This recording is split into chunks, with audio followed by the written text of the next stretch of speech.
highly doubt anybody's gonna check this out, but who knows? We'll see. Welcome. I'm gonna take a little sip of grain alcohol and fruit punch Gatorade. It's an awesome combination. Okay, so I'm gonna try to do something a little bit different this time around. We'll see if it works out. I have done some work ahead of time here on the 5C parts, and so I'm going to go ahead and I'm going to show you a little video that I put together that will show you the 5C parts before I wash them, and then after I washed and polished them, and then we'll show you a little video that I made of the 1D parts that I have washed, but I have not polished yet. So you guys are going to see me do that part of the cleanup process. Also, too, people have told me that my mic was too loud, so I've lowered that. I hope that that is better this time around. So let's change scenes here and go to pre-recorded video.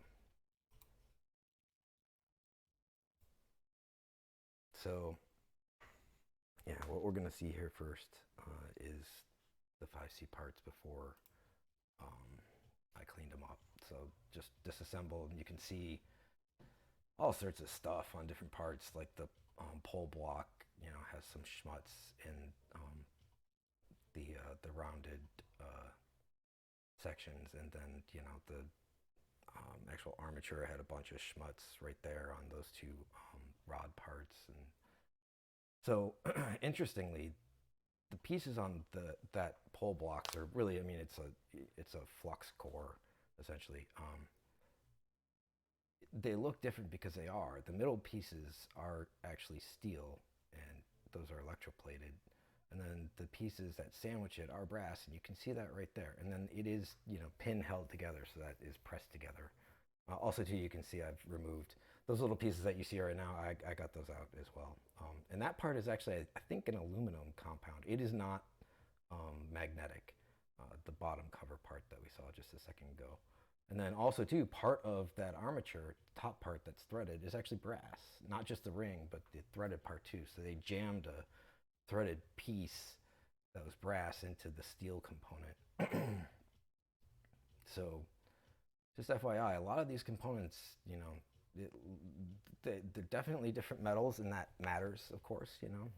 Brass is good for things like threading and stuff, but not very good for electromagnetism. Ha ha ha!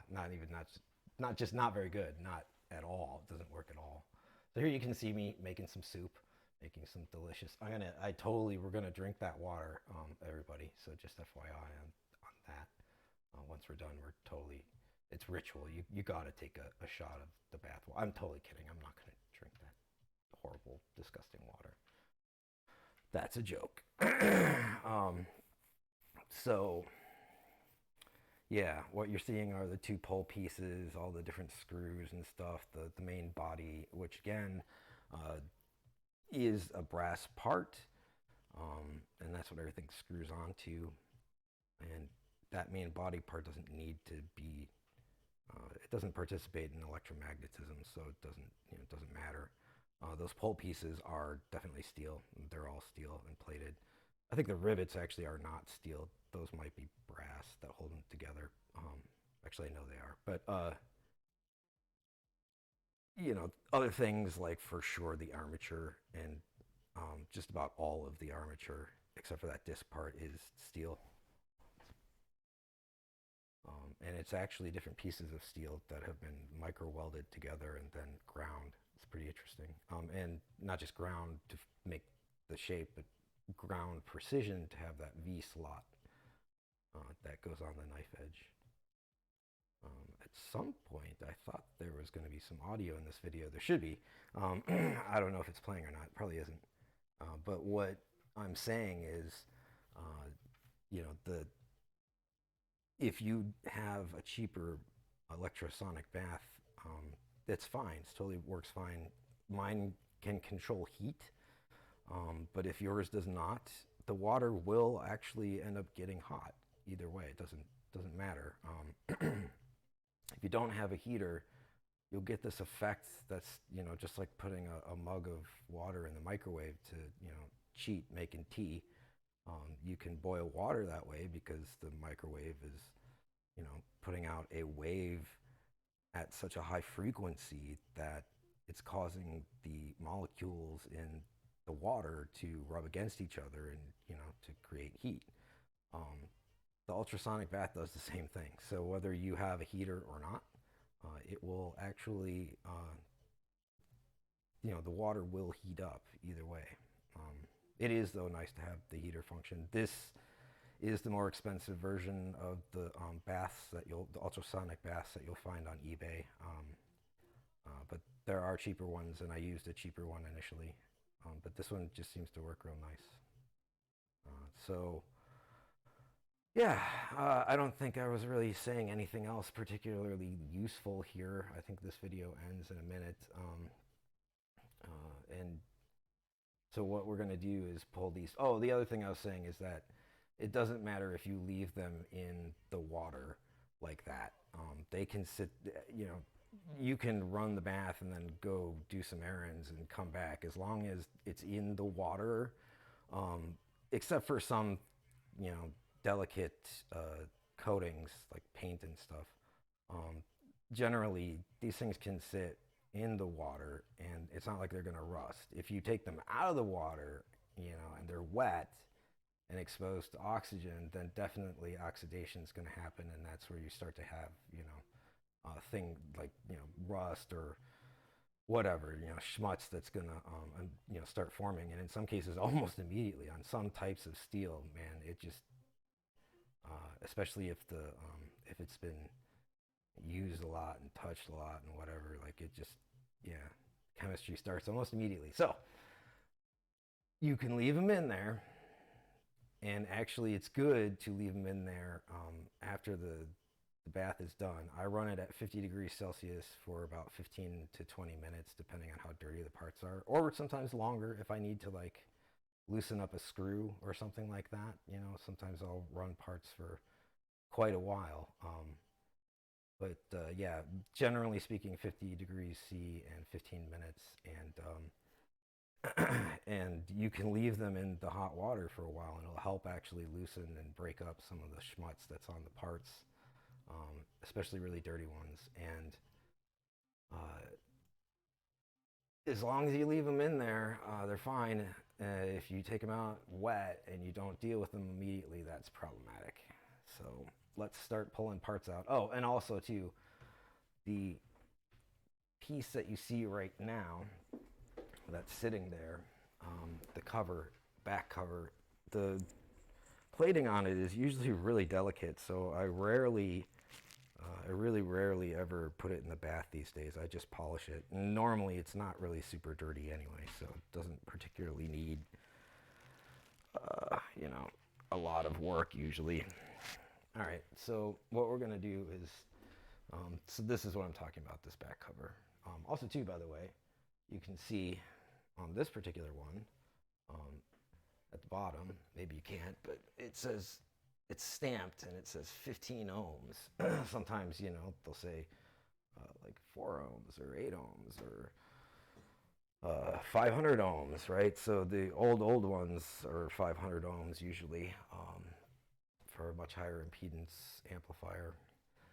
Since that part's easy and it's also not wet, I'm gonna put it aside for now. I'm also gonna, whatever, I'll grab another rag when I need it. So I usually always wear gloves because this stuff just smells, and then also too, polish smells. Wear some safety glasses. These are not magnifying, just regular, sort of clean glasses. They're kind of smudged.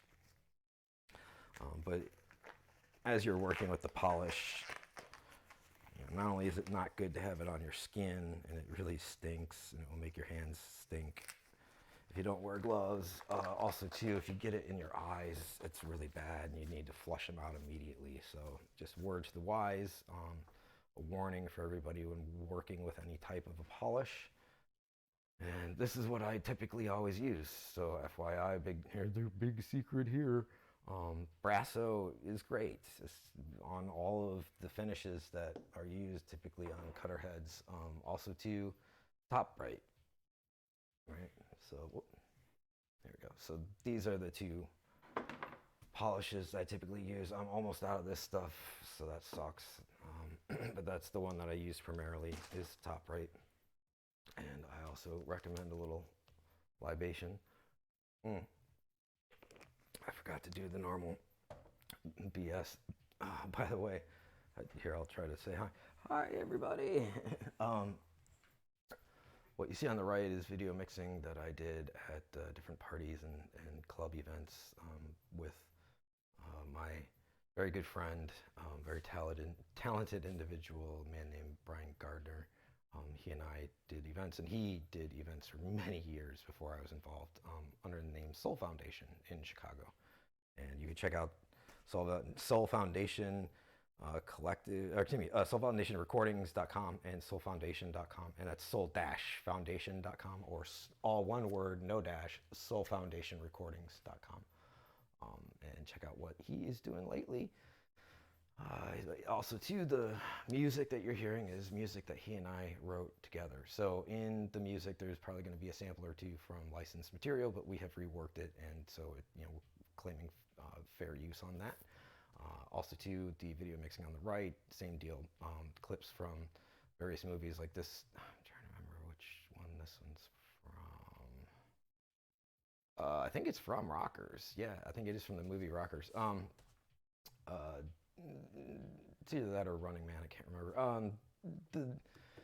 You'll see clips from different movies and stuff. Yeah, it's Rockers, and I have, as you see, clearly reworked them, same as using an audio sample in music. So claiming fair use on all of what you see on the right, but it is my own work. So everything that's being streamed, either audio or video or actual work that you're going to see is all stuff that I have created either myself or with a friend and have licensed to. Or in the case of the work that you're about to see, I reverse engineered all of this. I've just figured out how to do it, trial and error, look things up online that are similar, because there's really, as far as I know, there's no one exposing all this stuff except for me, with respect to cutter head technology.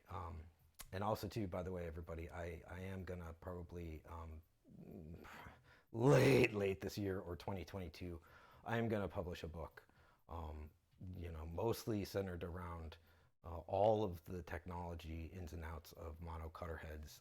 I will also have pictures from like hundreds and hundreds of pictures from all the cutter head, not all, but quite a few, especially images of at least all the different types, but I'm not going to put images of every single head because it's just the same sort of stuff repeated over and over, but all of the different types. And I've worked on maybe, I think like 15 or 20 different types of cutter heads, at least 50, something like 15. So lots of different images of the entire tear down and rebuild. I will probably also publish my coil cookbook. So I have the actual dimensions for every type of coil that I cloned for all of those different types of cutter heads. So the actual, physical dimensions, description of, the bobbin, or if it doesn't have a bobbin, how it's made.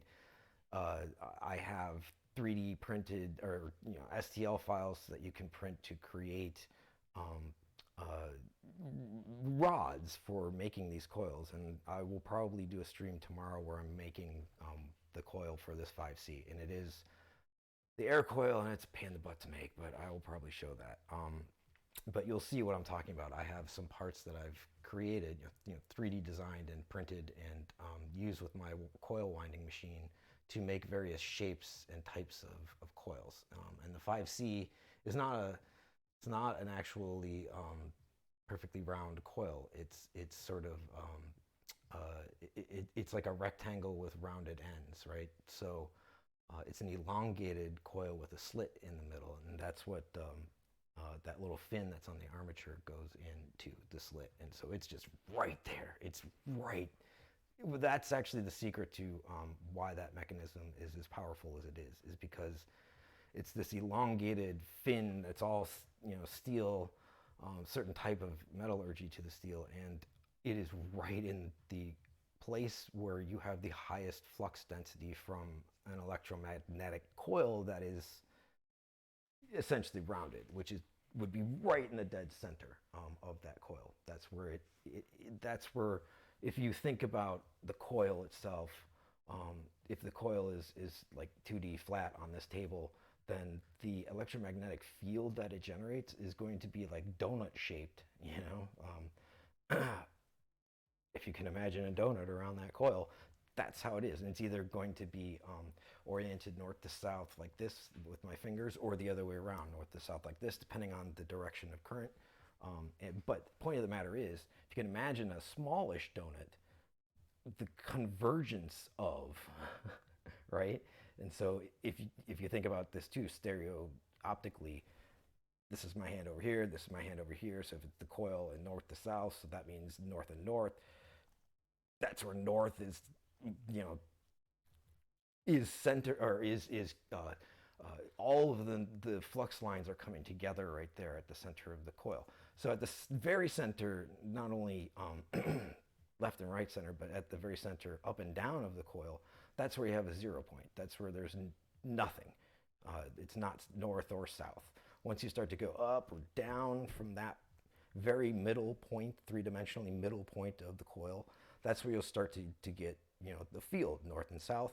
And that field will be very strong, and then it will exponentially taper off as you, travel away from that point. And I do mean exponentially, not linearly. It's an exponential thing. I've kind of explained this before. It's because, air is a really poor transmissive media for actual magnetic flux, whether it's real or, permanent magnet, or being generated by electricity. So that's the deal. Again, here's the donut. All the lines are converging. So if you really want to get the most effect from an electromagnet, it's not going to be at any of the points around the outside, really. It's going to be right there at the middle. That's where it's like the strongest concentration of the lines converging together. So electromagnetic flux convergence. And that's just if the coil's sitting by itself. If you put the coil in something else, like what I've referred to as a flux block from that 5C at the beginning of the video that I showed, or it's also could be called a flux core, same as in a motor. All motor stators, essentially, either the stator itself is a flux core, and or is the key word there, one or the other or both, or you have a flux core that's around the magnetics. Typically, if we're talking about brushless, BLDC, that's the typical arrangement. Either you're winding coils onto a flux core and you have magnets around it, and the magnets are the thing that is on the rotor that's moving, or you've got that sort of ring of sandwich pieces of steel that is a flux core. It's going to be around the magnets, or both. Just depends on how nice the motor is, right? Anyway, back to this shit. So I am going to go ahead and pull these parts out one by one, or in sort of groups, and dry them off first. So I just have a bunch of paper towels sitting in front of me here, and a few sort of layered to really sop up capillary action, sop up the water. And then I typically just use one of these guys to pull the parts out so I don't get my gloves wet. And the angled ones are typically easiest to use. I did not bother to wash that guy, which is the old damper, because I'm going to make a new one. I've actually, in the past, I've been CNC machining the dampers. So I put down a sheet and I will CNC machine it using an end mill, and it's just a process, and it's a pain in the butt to set up the CNC machine, to do that, and takes time. So this was the first test of essentially like a cookie cutter. So this is too thick. The walls are too thick. It's 1 millimeter. I think I should have done like a half millimeter. Also, too, the next one I make is not going to just be free like this. It will have a backing to it, and I'll be able to make press shapes or press forms, whatever you want to call it. I'll make things that will make those holes. Not the one by my thumb, but the other 5 at the other end, the large center one, and the 4 that surround it. Those are for attaching the armature to this thing. That's the most critical part, is actually very, very rigidly attaching the armature to the piece of rubber around the point at which the axis of movement, right? The axis at which it pivots. So I've said this before, all cutter heads have certain things, blah, blah, blah. One of them is a pivot mechanism, right? And if you're going to do a damper, you're going to do a damper attaching it axially, lengthwise, to that pivot, right? Anyway, typically, or I shouldn't say that, not always, but at least in the Prestos for sure. That's how it's done. So anyway, I will make something that's like this, but it will have like a solid back and little things to punch out those other holes. And I have a manual 1-ton press now. So what I did was took a couple of pieces of MDF and a sheet of the rubber that I use, and just manually punched this thing out. This one's not perfect, so you can see the edges are a little rough, but that will work itself out. The next one I make will make a really nice cut. And you can see that's how this was done. Maybe you can't, but there's a really, on one side of the edge, there's a really fine line, and that represents the bottom of the cut. So when you press this thing in, the very bottom, there's usually going to be just a little bit of material, maybe all the way around, or at least on part of one side or whatever, but you can kind of see that striation. So that's definitely, that's how these are made. If the hole punching doesn't quite work out, then I've got another plan for that, but we'll see. Trial and error, right? Okay. Feeling my grain alcohol tonight, I tell you what. All right. I am going to be banging out these cutter heads over the next couple of days, and I will try to live stream as much of it as possible. But I've had something come up, so I'm going to have to sort of shift my priorities for the next little while. But I'll keep everybody informed of what's going on. Nothing bad, but just changing. Little monkey wrench in the works. So okay. Definitely there's condensation on the top of the lid, so be mindful of that. I already unplugged this thing, so I'm not particularly worried about water, but yeah, that's what I'm talking about there.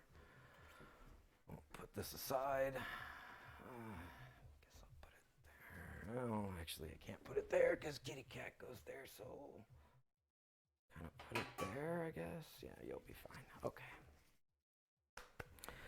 There's kitty cat right now. And kitty. I'm tired already, man. I kind of sort of don't want to do this, but kind of have to.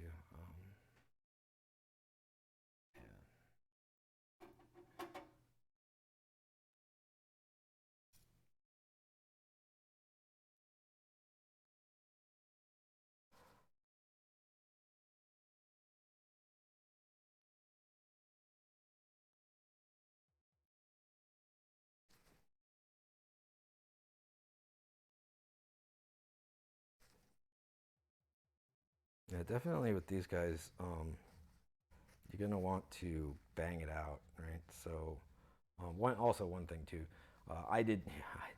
I did not take off the finish. You can see some brass right now. That was like that before. And a lot of times, generally, dirt and smudges and just crap sort of covers where it's missing. You know, any cutter head is going to be missing some of the electroplating. I can sort of fix that. I have a makeshift bath that I can fix some stuff up on, but you know, looks is not really the important part. Whether it works or not is, you know, I think we're past the point of this being like a home consumer product where it's being sold based on, you know, what it looks like, right? Yeah, no. People are lucky if they have these, and you know, the main concern is whether it works or not. So again, did not do that, but that's what ends up happening when you start to clean these things up. Is you'll see what's underneath the years of cigarette smoking, or you know, whatever, just smudges. Again, this guy I don't generally put in the bath because the chroming will come off pretty easily on this cover. I don't see it flaking anywhere on this one in particular, but that's definitely something to worry about. The reason why I'm banging this thing is because I don't want water to sit inside of these holes. So, you know, one of the easiest things to do is to just put it in a towel, either a paper towel or a regular towel, and actually just bang on the item, whatever that happens to be, and that will leach the water out. So, okay, I'm going to just sort of repeat this pattern over and over again, you know. I'm going to take parts that I've actually pulled out of the bath and dried, and I'm going to put them on another paper towel that you guys can't see. So we're going to just start to, over there, so we're going to start to build up a little, a poo-poo platter, if you will, of parts over there. But I will show you everything once we're done. Okay. This guy I'm just grabbing out.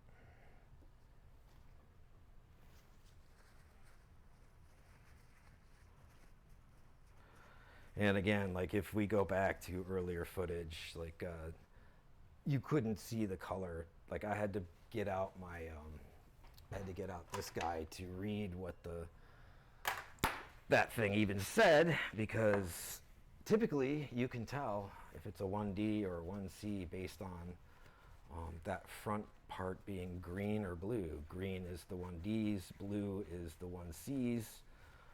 This head is a Frankenstein. It's a combination of parts. Its body is mostly all 1D parts, as evidenced by the serial number on the back, not having a P. But this cover is definitely from a 1C, as evidenced by the stamp on the front. But you can't, you know, you can't. It's almost even illegible. So again, those are typically have some nice little powder coat on them, but that was gone when this head came to me.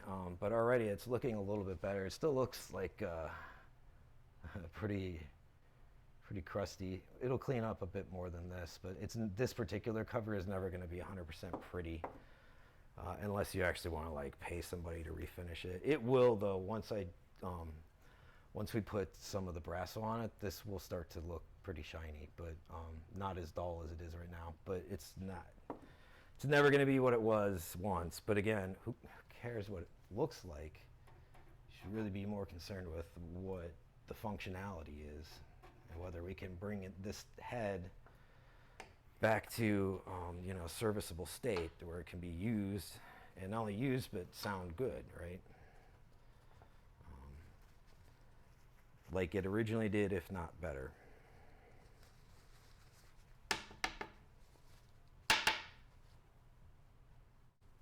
You know, again, you'll find on these parts too, same deal. It'll look pretty dull right now, but it will start to, the shine will really pop once we actually polish it. And then also too, same thing, especially on the edges, you'll see the electroplating is sort of gone a little bit. Sometimes I question whether it was really 100% there to begin with. I don't know if they were really that anal about these parts to begin with. You know, they want to to be basically covered. And I shouldn't say brass. I should say the underlying metal. The only thing that I think brass is the rivets. The actual metal itself has to be steel, of course, because it's a pole piece, and brass will not participate in electromagnetism.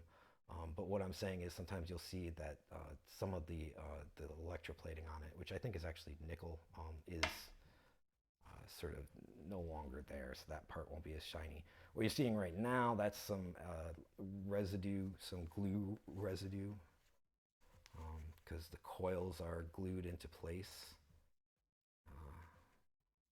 And I do not use any sort of don't use metal to get that sort of stuff off. This is why I generally like to have fingernails, because you know, if I use any sort of metal, I'm going to scratch this thing, and just, you know, just be ruining the finish. So don't forget the big hole, and I'm going to again put that aside.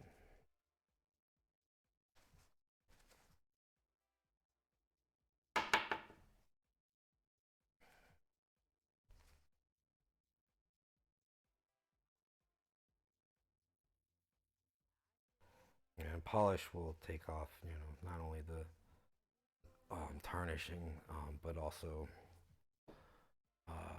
that glue stuff and whatever else. Be very gentle with this guy. This is the armature. Always treat this thing like it's made of unobtainium, right? That's what it was from the stupid Avatar movie. Like the chip jar for a VMS system. It takes me a long time to make a hybrid metal armature that will substitute for this. You know, good luck finding an original that's not in a head.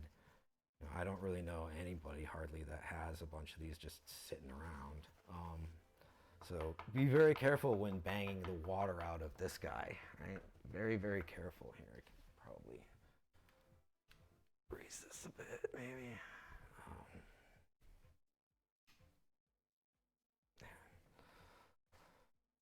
Because, yeah, you really don't want to mess up any of the parts on here. You don't want to break it. Trying to, like, being able to fix this is just, yeah, good luck. And like I said, making a clone, making something that is compatible is difficult. I mean, maybe for somebody that has a better CNC machine than I do, probably not, but it's a lot of work.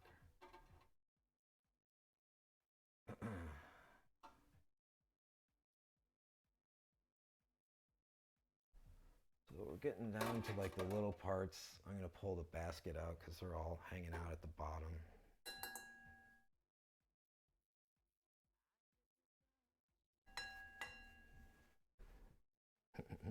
Ding ding. Order up. Oh, that's going to fall. Okay, we'll put that there. Hopefully Kitty doesn't come by and lick on it. The water is so murky I can barely see stuff right now. So I'm gonna pull out a few, you know, a bunch of screws at a time, but not all of them.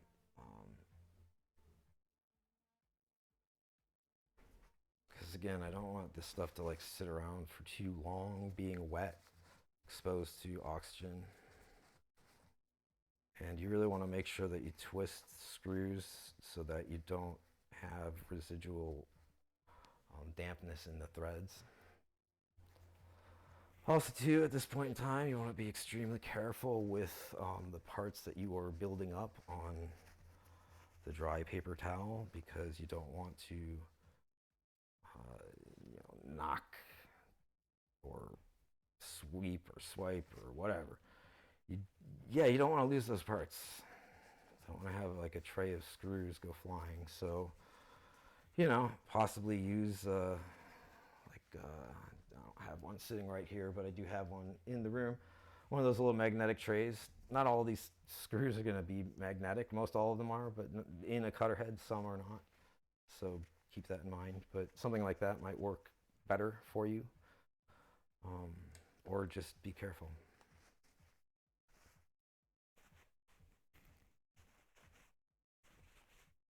Last thing you want is to be chasing 20 screws across your floor.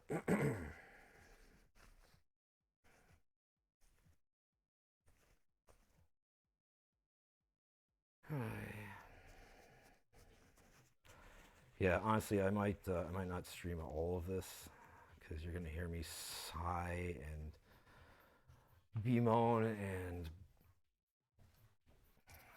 bitch the entire time because it's just tedious.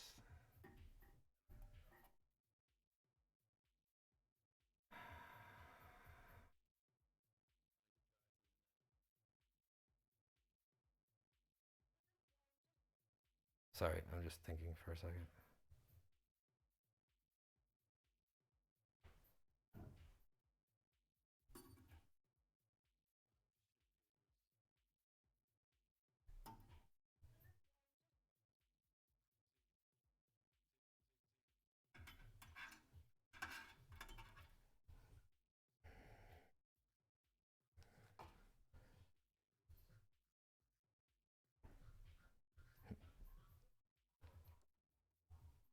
I hear my dog playing with a toy right now. The other thing too is, if you don't have all these parts memorized, take pictures while you're taking a cutter head apart. Document it. Take a zillion pictures each step of the way. I know it's a pain in the butt to like constantly be switching back and forth between using tools and using your camera, but until you have this stuff sort of down pat, take a lot of pictures and reference those when you're going to put it back together. But also, more importantly, build yourself a little list of parts, because when I'm in a second here, when I'm quote end quote done removing parts from this tank, I will show you the water, and it's going to be really murky. And sometimes with especially these little tiny, those are the little set screws, or some people call them grub screws. That one in particular locks down, and since that's a shorty one, that's not the middle center pin. That's one of the two spring. So not the sets that are actually drilled such that the spring goes into it. Not those, but the ones that go down at a 90-degree angle and lock those into place. And again, on the springs, not on the center pin. That's what that one in particular is. And how do I know that? I know because I know. I've seen it a million times. Here's something else that just happened is this guy just came along for the ride. I didn't actually notice it when I was drawing this part, but because I've got gloves on, sometimes it's hard to feel small details. So I accidentally picked up two parts at once. I didn't realize it. I could have dropped that and not even known it. So the point that I'm trying to very circuitously come to is make a list of these parts from your pictures and make like a photo book of those parts. And when you're at certain stages of the restoration, reference that. So after I'm done, quote, done with drying these parts, and before I'm going to polish them, I'm going to go dump the water from this tank. But before I dump the water, right, I'm going to make sure that I have every part. Because let me tell you right now, what you don't want to have to do is go and pull your P-trap on your sink, right, and to look for a little tiny piece of metal that hopefully didn't make it past there and into your sewer. Some of these screws are a pain in the butt to clone, right? They just are. You're never gonna. Some of these you can't. They're non-standard threading. The threads, the thread, the actual TPI threads per inch, and combined with the shaft size is really odd for a lot of this stuff, like 2-63 or 1-72. The first one I just said, I don't know if that's exactly right or not. There is something like I think it's a 264 actually, but the 172 is actually, and I haven't pulled it out yet, but I can try to fish for it right now. See if I can. Bob for apples. Oh, oh, oh.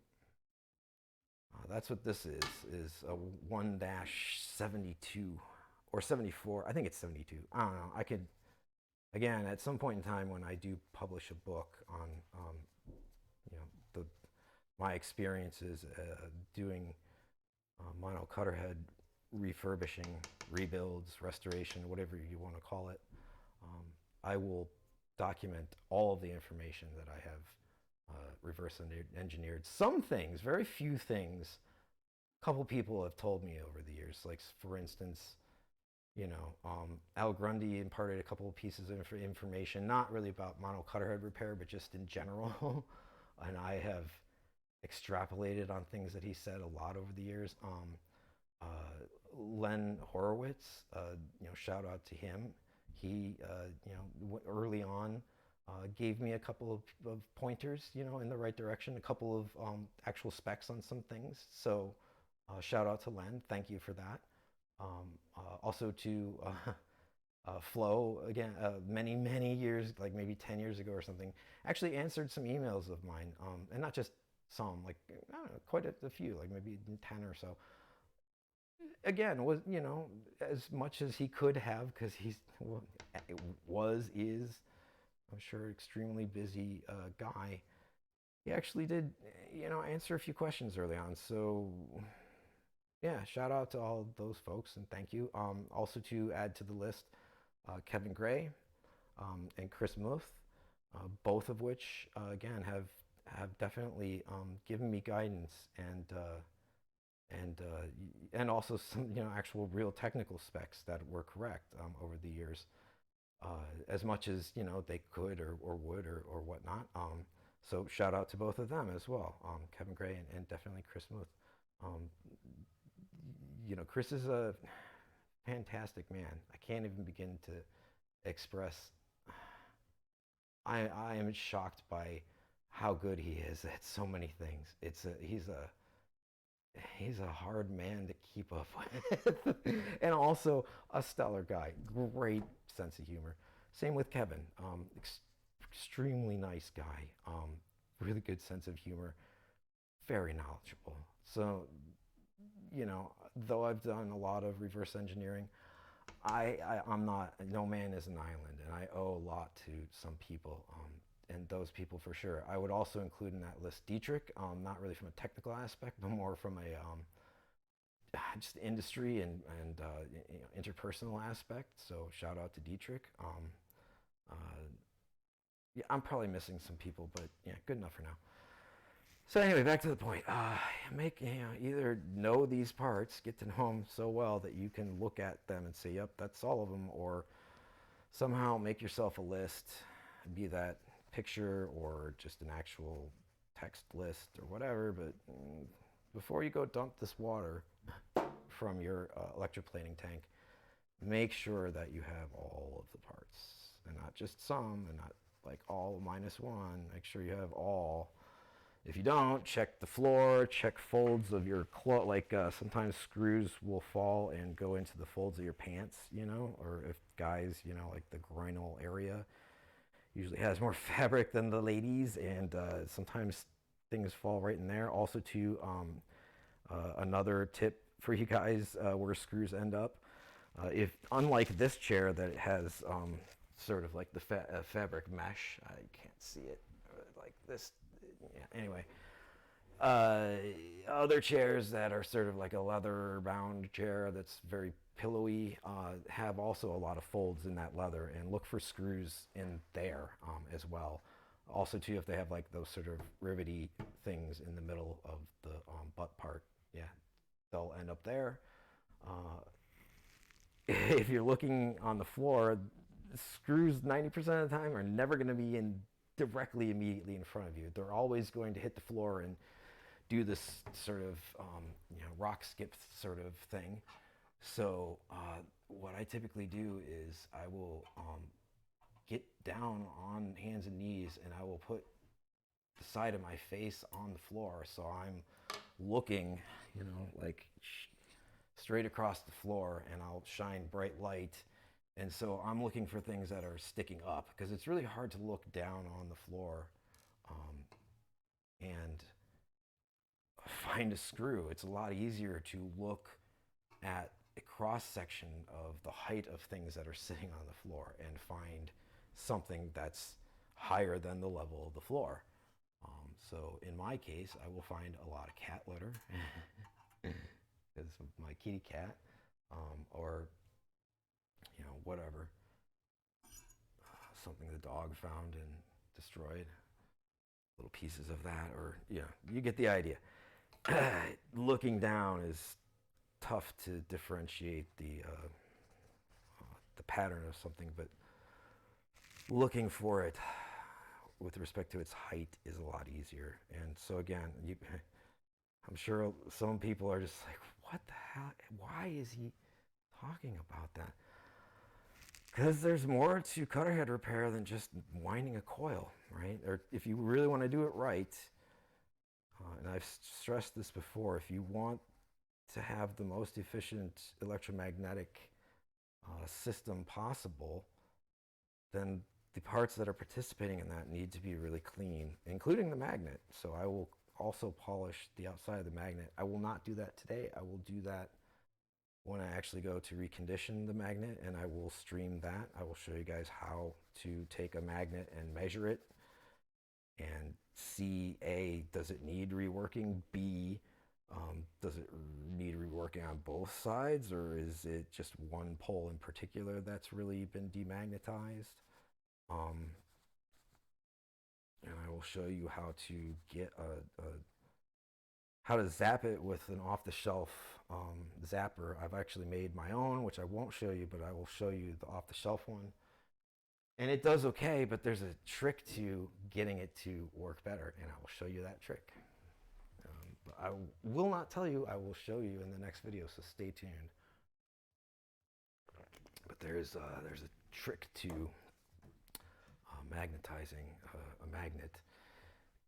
One trick is to have a magnetizer that costs $10,000, or more, and it's got extremely large power supplies and capacitors and coils and again, means with which to direct the flux, blah blah blah. It's it's not a cheap affair to have a machine that can actually take a magnetic material magnet that has basically zero charge, 50% north, 50% south in a random, and actually get it to go aligned, right? So the one that I have that's like available on eBay can take a magnet that's already been created and rectify it a bit. Not a shitload, but a bit. And then the trick that I'll show you takes that even further. So maybe 2 times a bit.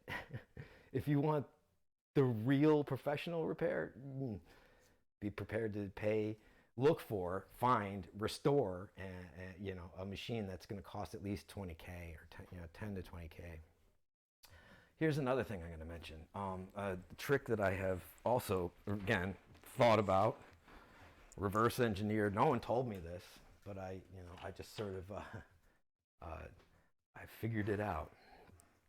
So this guy is the armature, and it's participating in. It is the essentially the heart of the transduction, the actual scribing physically in movement, the movement of electrons, right? The actual AC signal described as movement, in what am I trying to say? As excursions from one direction to another around a pole, around an axis.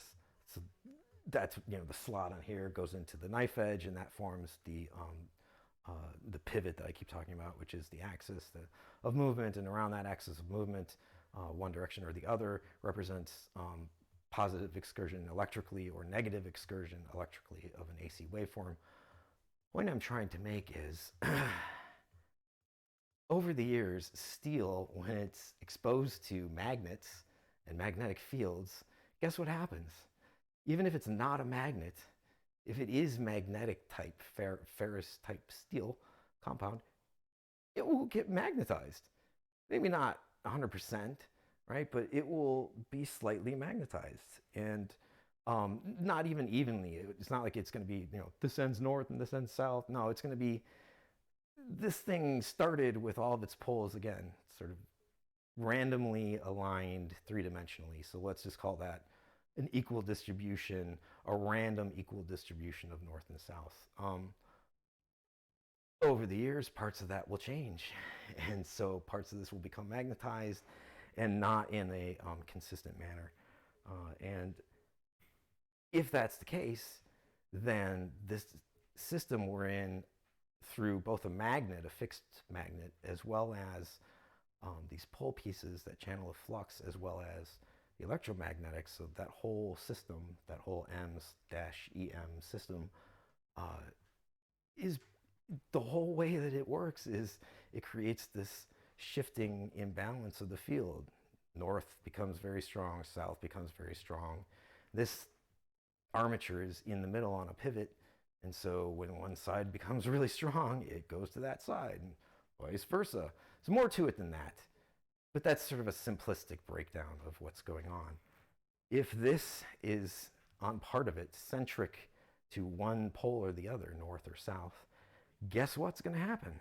It will trace a waveform that will probably follow maybe one of the directions. So maybe, let's say, negative, it'll be pretty good. And then going up to zero, and then positive will either be, will be accentuated. So it will divert from the actual electrical signal and go higher than.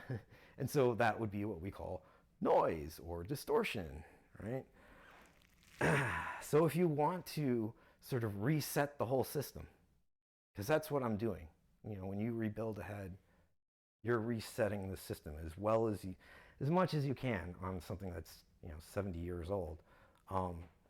Not just with the coil, making a new coil, not just with all the parts, cleaning them really well, not just with the magnet, restoring its magnetic field and balance and all that. Yeah, the armature too, if it's become magnetized, guess what? Yeah, you probably want to use a demagnetizer and, run it through a few times in various directions and try to really get it to reset itself, get it to have a random, three-dimensionally random, but equally distributed magnetic distribution. So essentially not magnetic, right? Not a quote unquote magnet, even though it is magnetic material and it could become magnetized, which is the problem that I'm trying to point out. What you want to do is bring it back to the point where it's not, where it can participate in electromagnetism, but where it's not actually going to do that and have I always get this word wrong, predilection, where it will react equally to both a north field accentuation and a south field accentuation of the flux that it's being exposed to. Because again, obviously, if this isn't clear by now, the movement in the armature is caused by, is at the will of the eddies is probably not really the best word. Delta, the change in flux. So if you've got an imbalance, and a much stronger north, then you're causing, a movement that way. Vice versa, if you've got no imbalance and just the electromagnetic, or excuse me, just the regular magnet by itself and no excitation in the coils, then you'll have the center state. And you know how nice that center state is, again, is dependent on the actual mechanism for the armature and the pivot and the tension, which I went over in the last video. And again, which I will very clearly explain in a book at some point in time. Recently, I posted a video on YouTube showing the restoration of this Barker slotting machine or horizontal mill. The reason I got it is for this sort of stuff right here. So I don't know if you can see that or not, but this, you know, again, set screw, grub screw, whatever you want to call it, is, you know, a screw. It's got a slot on the top. And if I want to take just plain rod and thread it, and then cut it, and then finish it by putting the slot in the top, it's kind of, you know, it's not really, it's a pain in the butt to do that on a regular lathe. You know, slightly less of a pain on the CNC. Definitely a mill would be over the top for that sort of thing. I mean, I guess, you know, possible to do, but again, it's probably not what you want to use your mill for. That little slotting machine, though, is perfect for that. That's what it exactly was made for, was to slot things, not just screws, but like, let's say you wanted to make a T-slot in something, right, where a nut can go in and be used as a screw actuated locking mechanism. So you'll have this T-track. Well, if you want to start that T, it's really easy to do if you've got a slotter, and you can move your work underneath it and create that initial slot, and then you use another attachment which will come in and make a much wider hole at the bottom of the slot. But it can pass through the actual stem, arbor, whatever you want to call it, of that tool can pass through the slot that you've already created with the slotting attachment versus the T-rack end mill.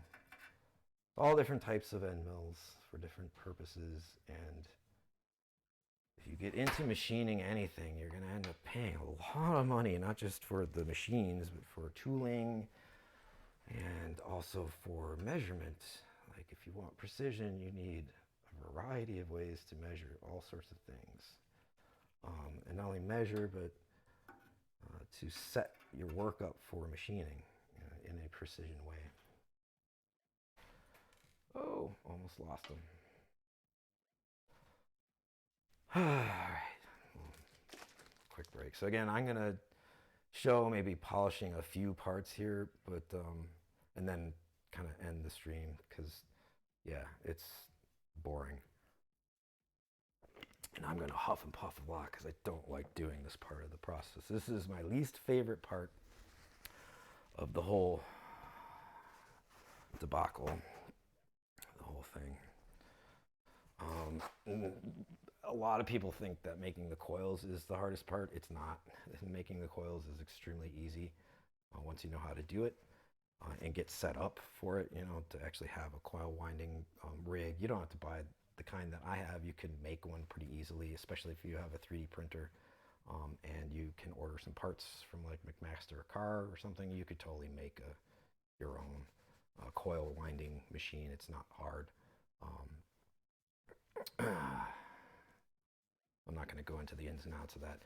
Anyway, the blah, blah, blah, blah. Making coils is not the hard part. You know, learning how to do all of this stuff that I'm doing right now, reverse engineering all of this knowledge, you know, having the collection of wisdom, so to speak, all of the cookbook of coil information, because there's no way that I would remember all of that for all the different types of heads. You know, literally for each one that I worked on, I took measurements, but then I took the thing apart. Like, I actually very carefully, and in some cases with magnification, just manually unwound it and would count the turns as I went. So I have the dimensions, description of, like I said, the bobbin and the shape and everything. as well as gauge measurement and number of turns for every type of coil that went into every head that I've worked on. And that was what I was saying will go in the book, along with pictures and a lot of the information that I'm passing along in this series of streams. So right now it's getting tough to actually differentiate between dirt that is pooled up in the bottom of this and actual parts, because we're getting down to the little tiny ones. I think I see a washer that I have been missing.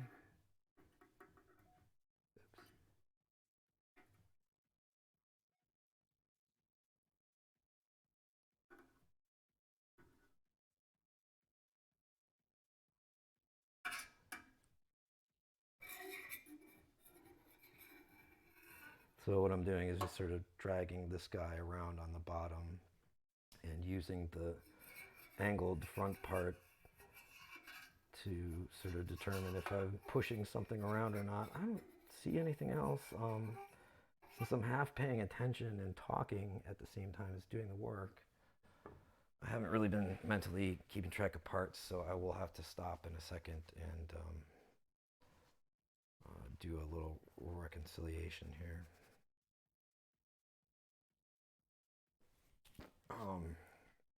What's helpful is to group organize these parts as you're working with them,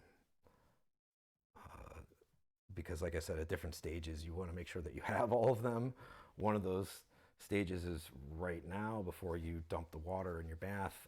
Another one of those stages is right when you've cloned all your parts and you're actually ready to put it all together before you start. Make sure you have all the parts, because if you're missing something, it really sucks to, get to that point and just be like, what the heck, So take care of that. Got you ahead of time. Make sure you have all the parts right before you go to start putting it together. But anyway, as you're doing this, keep them grouped, because it's easier then to know, do I have everything? What's funny is a lot of these screws, like, as you see right now, it's become magnetized, so it sticks to my tweezers. That's exactly what I was just talking about with respect to the armature.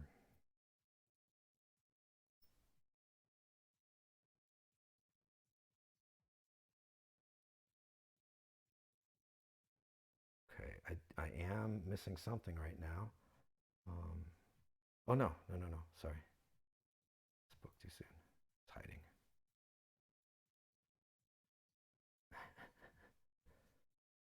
There was a train of small screws being formed because they've been magnetized. It's kind of funny.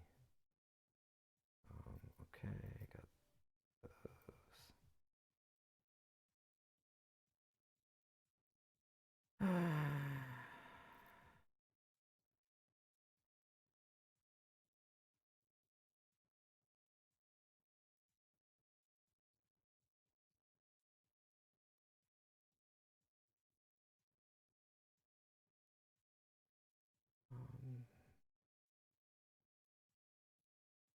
Where are those guys? Let's see one of them. Oh, no, there it is. Okay. Again, hiding underneath another one.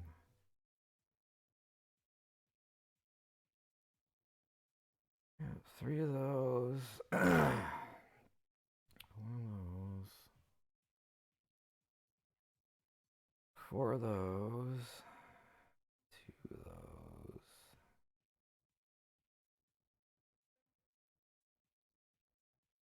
Yep. 4 of those. That guy. 2 of those. 3 of those. 3 of those. 2 springs. 1 pin. Center locking.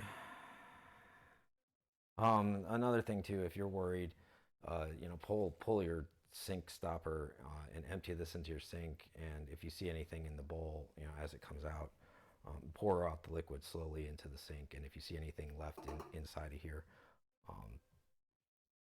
so be real careful. But if you want to double check, that's how you can do that. All right, we have everything, and I don't want to set them on a towel that has any dampness, so I'm going to move that out of the way. And try to do this without, oh yeah, cool. Underneath this towel is a piece of construction paper because that's how I roll. I've covered that in prior videos, so that made it easy for me to transfer these. So score, another win for using construction paper. So you can kind of see that I organized these parts together here, mostly. Uh, these should be over here. These go with those washers. This guy goes in the damper, and those hold the damper in place. That's the stylus screw. Two of these hold on this guy, and then this. Oh, that's what I don't see. Uh-oh.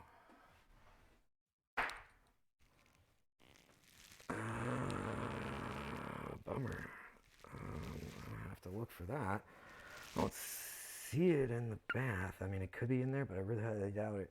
What I don't see is the terminal block with the two posts on it. Boy, that's a bummer. I can machine a clone, so if I actually did lose it, which that would be terribly embarrassing if I did, I can clone one for this guy, so it's not a problem. You just have to have the right material and then precision slice it into a block and drill holes in it. One of the holes is offset, which takes the screw, the top of the machine screw, and then you then pressure fit in two rods, two steel pieces of rod, and again I can electroplate those.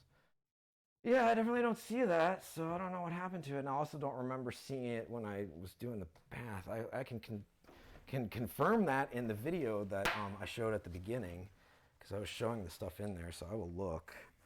But I definitely don't see it in there, man. I don't remember. I actually don't remember it going in there. I will also look in the box that it came in, but yeah, it's a bummer. Whoops. All right, so I'm gonna go and dump out this water, and then I'm gonna polish a couple parts and then call it.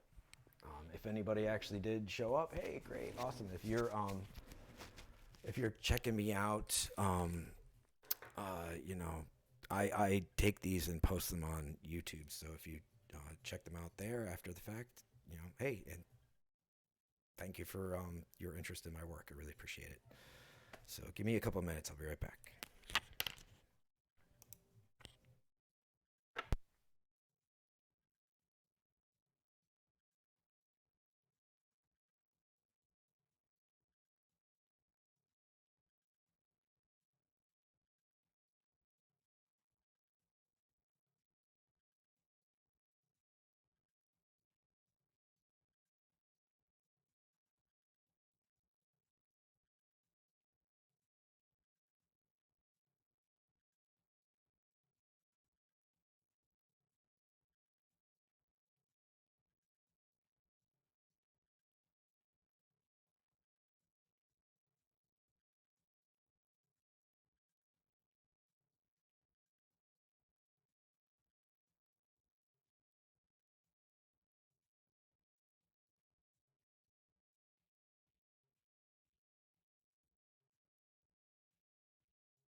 Okay.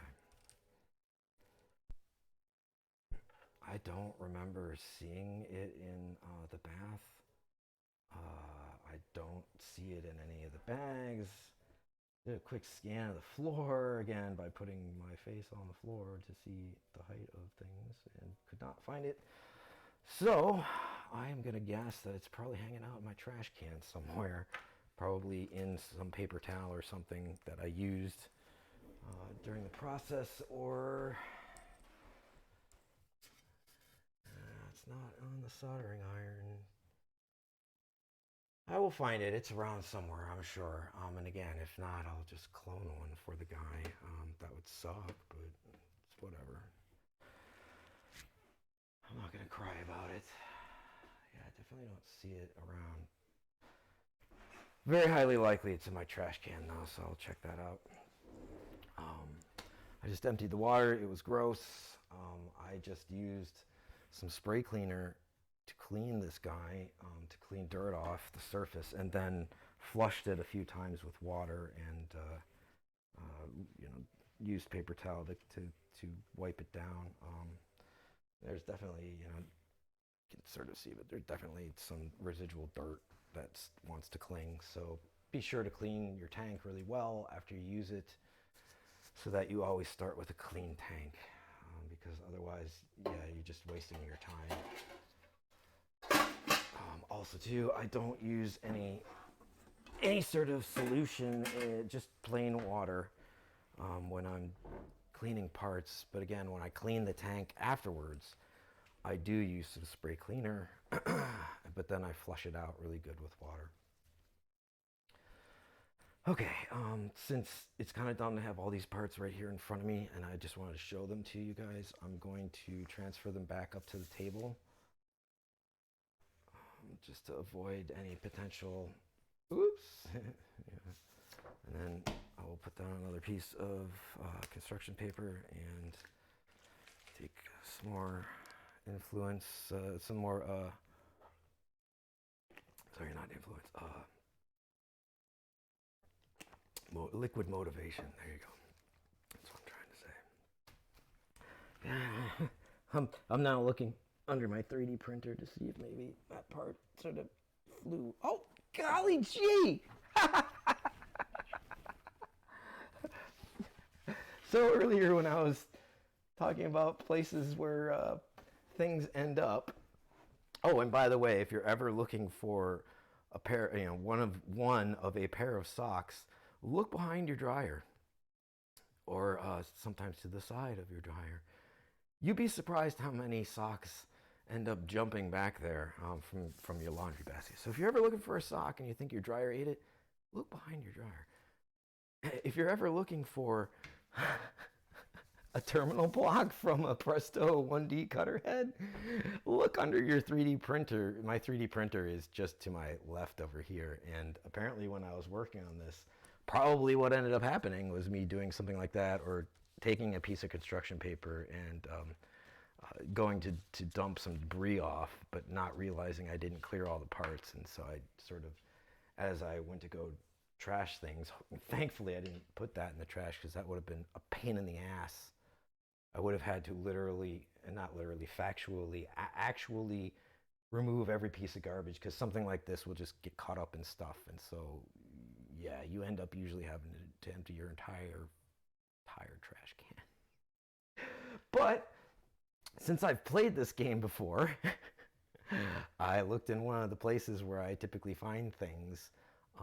So if not on the floor, not in your garbage, check underneath the stuff that's in your work area. And in my case, that would be my 3D printer, as well as this soldering station unit that I have. So that's awesome. It sucks I didn't get a bath, but that's okay. This doesn't really need it. The polish will be fine for that. It's not a surface that needs to be pretty for anybody. It just needs to serve a function. I also found a piece of material that I saved, which is like this foamy, I don't know, PPE or whatever. And I also found, ladies and gentlemen, other than a bunch of dog hair and cat hair, a jumper. Most people would probably just throw that away, but I'm pretty anal about keeping useful things if they're useful, so I will put that in one of my component drawers that has a bunch of jumpers. Cool, okay. I'm going to put my eyewear back on right now, and I'm going to explain the process for cleaning these parts. I know that the stream is probably 2 hours long already, but so I apologize for that, but I'm trying to impart a lot of information, in these streams, and it's not simple stuff, and I'm trying to expound upon things as much as I can to give like sort of corollary or supporting information, not just the facts, but not just the what, but the why, right? The wherefore. The things, again, that it took me a long time and a lot of trial and error and thought to work out. So polishing, let me take a quick second to explain a couple of my personal experiences, especially with these cutter heads. A lot of people are going to look at what I do here and be like, oh my God, you do that by hand? Yeah. Don't you know that you could use an attachment for a Dremel? Like, these are going to be slightly inaccessible. Hold on a second.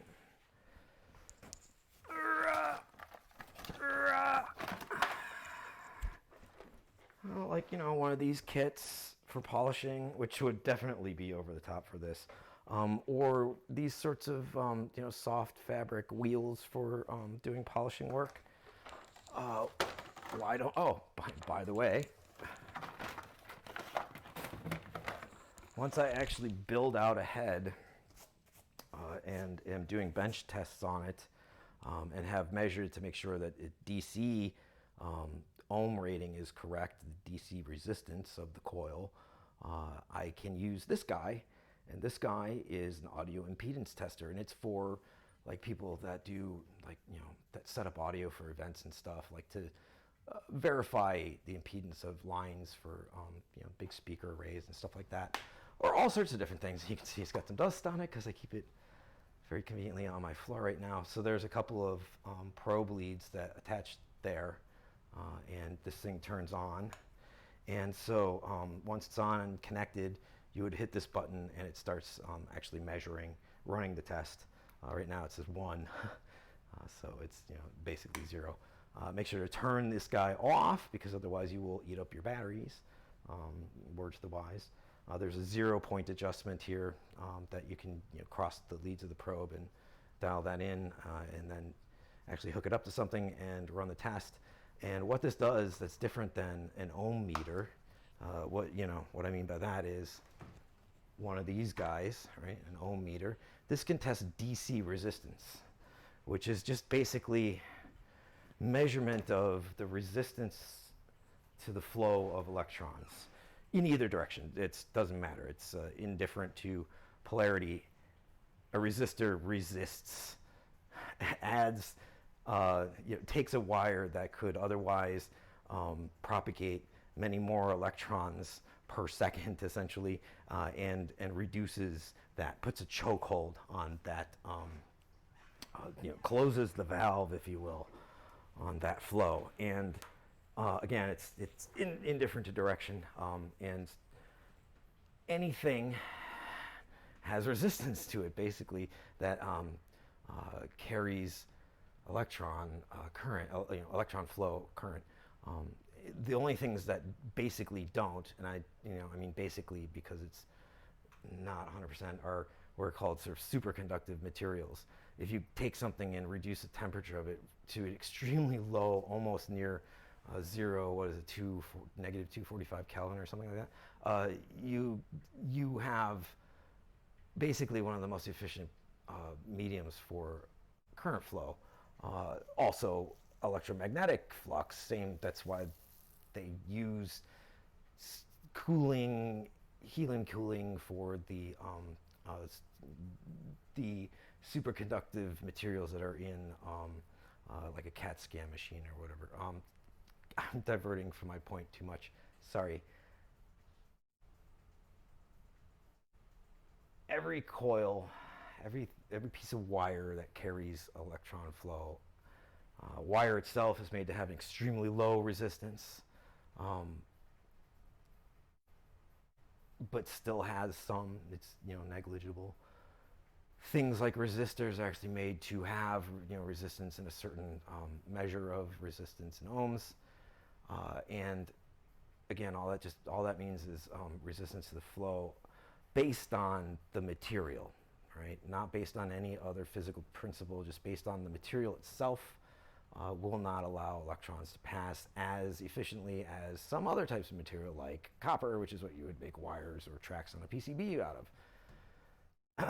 Why am I going into all this? Because there's this other measurement for coils, which is impedance, AC impedance. So the ohm meter measures DC resistance, right? And that's just straight ohms. That other device I showed you measures AC impedance, and I'll explain how it does it in a second. Difference between resistance and impedance is this. Impedance is another type of resistance to the flow of current, but it's happening because of fields that are being generated. So when you have electrons flowing through something like a coil, like we were talking about before, it creates an electromagnetic field, a donut around that coil shape. That field will actually, especially if it's changing, if this is an AC field, so audio is AC, that means that it goes negative excursion from zero, goes to zero, goes to positive excursion from zero, unlike DC, which is all positive, right, or all negative and like a symmetric power supply. AC is both, right? And so when you have a shifting current in direction, you will have a changing field. And when you have a changing field in the presence of something that can turn a changing field into electron flow, like for instance a coil, or the metal and pole pieces. The metal and the pole pieces, like I was talking about earlier, can develop these things called eddy currents. But eddy currents are induced by the main field of the coil. Right? So the main field is what's being generated by the actual signal that you are exciting the coil with. But then you're going to also get electron flow being generated in that coil in the reverse direction to that signal. So the signal you're sending through the coil, it's making a field. And that field, if it's changing, is also going to induce an electron flow in that very same coil in the opposite direction. It won't overtake, it won't be as strong as the signal that is driving the coil, but it will affect that signal, and it affects it in a way that it retards the flow of electrons. So again, it's another type of resistance to the flow of electrons, to current. However, it's not as a result of it's not strictly a result of the material. It is in the sense that this will only happen with things that can participate in electromagnetism, like for instance, copper. And so in the case of a coil generates a field, but that field will also generate currents within the coil itself in the opposing direction to the signal that's generating the main field. And that is AC impedance. AC impedance, in a sense, is also part of a factor of its how can I say it? Part of a factor of the strength of AC impedance is in fact the DC resistance. It is in fact the slowing of the electrons due to the material. But primarily, the reason why it's different than DC resistance is because it's a product of a changing AC flux field, and the thing itself that's generating that field is susceptible to also creating currents within it as a result of being in the presence of an alternating magnetic flux field. So AC impedance is in part due to DC resistance, but I mean the reason why it's different is because of this whole other factor which I'm explaining, which is the interaction of the field that it's generating with itself. And so part of how you would calculate go to try to calculate, textbook-wise, calculate the AC impedance of a coil would be to know the resistance of it, but also to know the shape of it, how many turns, how many turns wide it is, how many levels, vertically it is away from the center, right? So how many total turns around, but how many in a line, so how wide is the coil, how big is the hole in the middle, is it wound onto a bobbin, or is it what I call an air coil or a bobbinless, formless coil? Did you do some weird sort of thing where it's split, and has something in between or something like that? I mean, like, the factors for AC impedance have a lot more to do with the shape and arrangement of not only the coil, but also then if it's embedded in some other system and it's interacting with something like the steel pole pieces, that will also then have an effect on the AC impedance. If you measure a coil by itself outside of the system and measure its impedance, and then you measure it within a system that also participates in electromagnetism, yeah, you're gonna get a slightly different measurement. Maybe not greatly, but slightly. So the point I'm trying to make is AC impedance is a function of DC resistance, but more importantly, how the field that it's generating can interact with itself.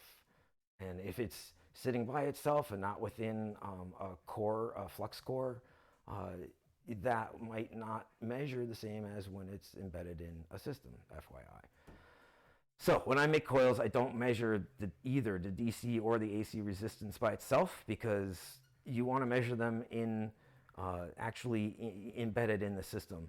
Another reason is because when you solder the enamel leads for the coils to this thing that I just found, you're going to be increasing the resistance every time you do an electrical contact of any kind, including the actual these guys. You're degrading your signal every time you have a point of contact, right? Either a connector, or in this case, the soldering onto the enamel leads. You're going to have some resistance added, and you'll measure both differently AC impedance as well as DC resistance. So don't bother measuring your coils, unless you don't have a cookbook like I do. If you know how to make them repetitively, don't bother measuring things until you have them embedded in the system, and then measure. And then if you, like I said, if you want to know AC resistance, you have to get a special meter like I have. Let me circle back to how it works, why it's different. It generates a tone at, I think it's 1K or 2K, but I'm pretty sure it's 1K. So at a fixed known frequency, and also a known level, amplitude. And when it runs through the coil, it's measuring the return, and it's doing a calculation. And it can, essentially that you might say, Todd, that sounds exactly like an ohm meter. Yes, but an ohm meter doesn't send out a signal of a fixed frequency, right? Again, I think it's 1K hertz or 2K hertz. So that's the difference. If you have a fixed frequency, then you can analyze it on the other end, and you can calculate what the AC impedance is. Okay, how to polish parts, and then I'm going to stop. Again, thank you if you are tuning in now, or if you are watching this after the fact on YouTube. Really appreciate it. Please smash that, destroy that, click that subscribe button, so that I can get to monetization and show you guys even more cool stuff. Because let me tell you this right now, let me guarantee you think the stuff I'm showing you right now is cool? Yeah, get me to monetization. I'll show you some really cool stuff. That's a promise. All right, dirty rag I always have on my right, clean rag I always have on my left. You could do whatever you want. Point of the matter is, you've got two rags, one of which is what you're going to initially polish parts with, and again, it's going to be the dirtiest one of the two. This one is what you're going to finish parts with. So once you have used the polish, so this one's going to get really wet, this one's going to stay relatively dry, this one's going to end up becoming really dirty, and then this one won't be. And then if I'm working on a bunch of heads, usually once I'm done with one head, the clean rag becomes my next dirty rag. The dirty rag gets thrown away, and I get a new rag for the clean rag. So I do reuse these to some extent. The clean rag becomes the dirty rag for the next head. Because the clean rag really shouldn't have a whole lot of dirt on it. Basically what you're using it for is to, this thing will get wet, right, as you're putting polish on it and cleaning all the parts. And so because it's wet, you'll never be able to really wipe the polish off of a part. You can get it mostly off, but there will still be some remaining on the surface. And so if you really want to get all the polish off, as well as do some buffing by hand and really bring out the shine, that's what the clean rag is for. So parts aren't really going to look 100% until they've come off of the clean rag. And I do them one at a time, dirty to clean.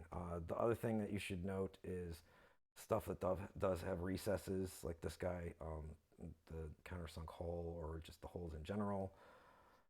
Very especially the armature, the hole where the stylus goes into, or where the stylus screw goes into. As you're polishing, the polish will get in there. So make sure to, there's a variety of ways to get it out. Rolled up piece of paper towel, like I showed you earlier, putting a part inside of a rag and then bang it on the table. That's probably actually the easiest way to clean, to purge residual polish from recesses and holes. Blah, blah, blah. The other thing that you can do, especially with this guy, because it is such a small hole, and it's like two holes that come together, right? Like a little bend in there, if you will. You can actually blow it out, you know. Definitely wipe off the end that you're going to put in your mouth very well first. Don't poison yourself. Spit out into your garbage can after, whatever. But you can purge some of the stuff in there, because don't do the banging trick with this guy. Really, don't do that. Just don't. The armature is too valuable and delicate of a part to mess around like that. And in any cutter head, even the 5C, don't do that. Be gentle and just blow those out.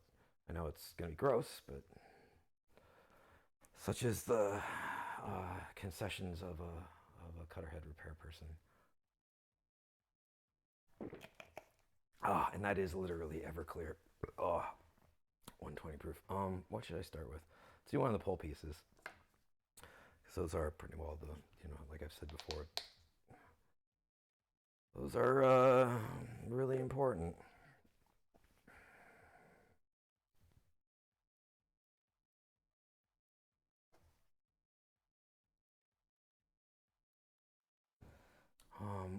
You might think, and I did originally, that using a lot of pressure and really rubbing hard, that's how to, nope. No, actually, as it turns out, don't rub really hard. That actually ends up being, and I keep wanting to use the word antithetical, that's not correct. That's not productive. It actually ends up being a lot better to gently rub, and also not just in one direction, but circularly rub. And so I'm going to do that initially on all the sides. And you can see what, like what I've generated already, I think. Yeah, you can. I'm looking over my shoulder to see the monitor. I never know if the light or the angle on the camera is really the best. Pardon me. Jeez, I'm such a rude boy. Rude boy. So you can actually, like you can see already, it hasn't taken a whole lot. This is really tedious, and it is really a manual process. Oh yeah, I didn't really fully explain that. If you end up using a buffing attachment, like a buffing wheel on a bench grinder, or I'm gonna free my thumb here from the glove so I can get this that remaining residual glue. It's inside of a there's sort of a depressed channel. It looks like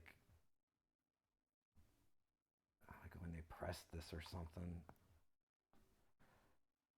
they accidentally gouged the side of this, so there's a little kind of tiny depression channel that runs lengthwise. It might not be very visible, but that's what that glue was hanging out in. Another place where glue likes to hang out is in these holes at the bottom of the rivets right there, either around that or literally inside of the hole. So it's very handy to have fingernails, because you will, if you use a screwdriver or an X-Acto or a razor blade or anything, even brass, because this is plated nickel, it shows scratches really easily. Same with things that are chromed. And so unless you put like a polyvinyl coat over it, a protective clear coat, or anodize or something like that, this sort of plating is just really susceptible to being scratched. And I mean, again, it's internal in the head, and my goodness, on a 70-year-old item, you should be way more concerned with whether it can actually, like, you know, serve its main function versus look pretty. So that's off as much as I can get, really. I think the rest will come off polishing, but yeah, that was really didn't want to come off. I wanted to come along for the ride.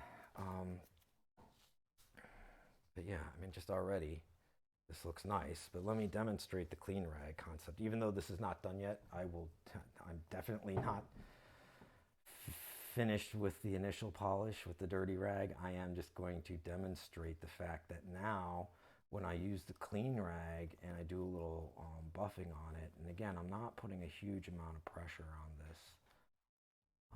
Light pressure is really the best. And you're just sort of, you're dragging the cloth. You're not forcing it.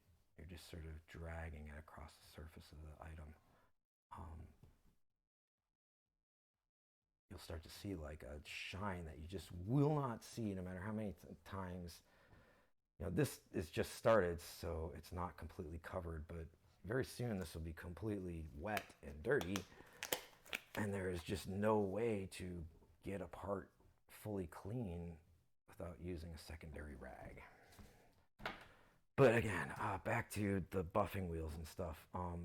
Because a lot of the finishes on things, not just that, but that cover are finishes that are generally, now this cover is just fudged, but in general, these types of finishes are really susceptible, like I said, to scratching, especially on a micro level, even macro or micro. And that might not be buffing wheels exist to do their job, yeah, but on things that were made like, in the last decade or two, or have been fully restored. By that I mean, if I was to take this and sandblast it or do another process to remove the original finishing, the original electroplating, and then went back and re-electroplated this part.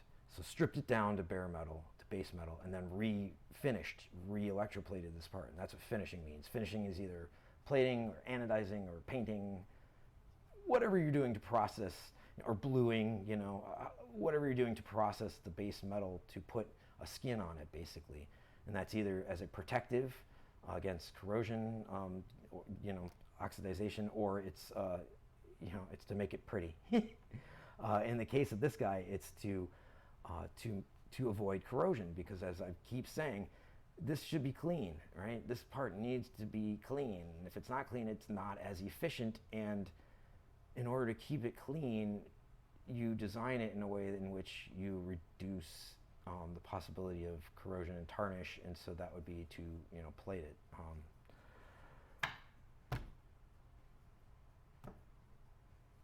things that are freshly made and freshly coated, that plating is very nicely joined to the substrate metal. Things that are 70 years old and plated, not so much. It's easy to knock that coating off, you know, no matter what it is, paint or enamel or electroplated nickel surface or chrome or whatever. You can flake stuff off if it's older, right? That bond between the two metals is going to deteriorate over time. And so in practice, I have found that using any sort of a buffing wheel ends up fucking up this shit more than, you know, like you, maybe not all the time, but sometimes, and it's always going to be on one of the parts that is actually external. You know what I'm saying? It's Murphy's Law. If you want to do this for clients and you want to make sure that you don't mess up any of the finishes because you don't want to be on the line to cover the cost of refinishing any of these parts or cloning them, really. You don't want to have to do work that you're not being paid for. Don't take the risk. Don't use a buffing wheel of any kind unless there's some kind of god at it, you know what I'm saying? And you know that process in and out. My practical experience has been every time I have used an electrically driven buffing process, I have put some sort of a scratch, either very noticeable or micro scratches that are just dulling that nice finish. Or like I said, a big gouge that is very obvious. And, you know, on internal parts, yeah, fine, your client might not see. Mine do, because I show them pictures of every part as it goes from, you know, taking apart the head, disassembly, to, like I'm doing right now, cleaning, to actually putting it together. I supply my clients with a series of images of every step along the way. So if I screw something up, it's pretty obvious, and there's no way that I can be like, well, it was like that beforehand. You know, I'm not only a very honest person, but I take pride in my work, and I'm not gonna try to be like, well, it was like that already. And more especially, it'd be impossible to do that because, like I said, I'm transparent with my clients for the most part, and I show them the process. I show them the documentation of the process, I should say. So again, this is what takes the longest, really, this entire process.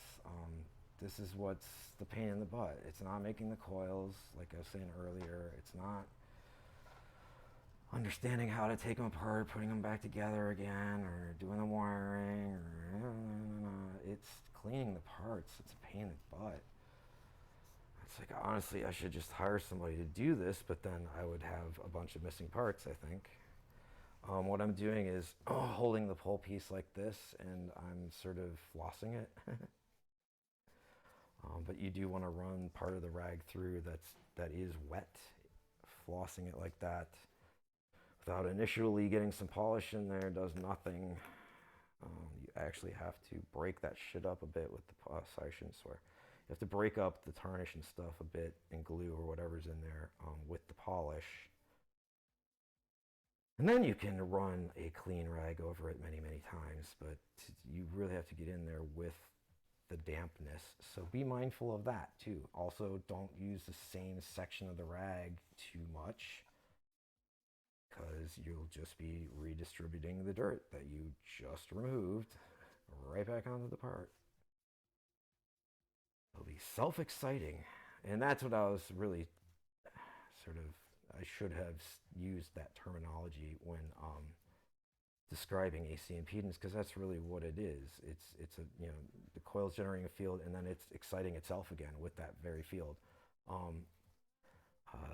Another thing that experiences that phenomenon are transformers. So like a big, I sort of have one that's handy. I can pull it.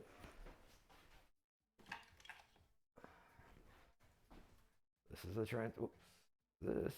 transformer, right? And basically, it's again we can see it's got a flux core. You might not be able to see this on the camera, but those are many, many, many pieces of stamped steel, thin steel sheet that then get laminated together to form a big block. But really, it's got many cross sections to it, many strata, many layer.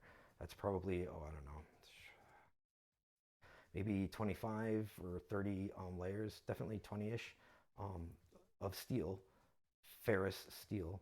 And inside of here are two coils. So this thing wraps around two coils, and it's got something that goes through the middle of those two coils, again, because that's where the juice is. That is where all of the donut-shaped flux lines, flux field lines are converging, is the middle of the coils. So you have this structure that looks like a pitchfork sort of, and then you have another piece that goes on top, right? And so this and this are right here and right here, and then the middle of that pitchfork is where the coils go. So you can see that, right? Those two coils are on another section of this sandwich, right? So this actually is sort of like a pitchfork, sort of, right? You've got the two outer walls, and you've got a middle piece that goes through the actual center of these coils, the juicy innermost parts. And then another thing to notice is this is not a one-to-one. So there are two coils with different gauges and different numbers of turns.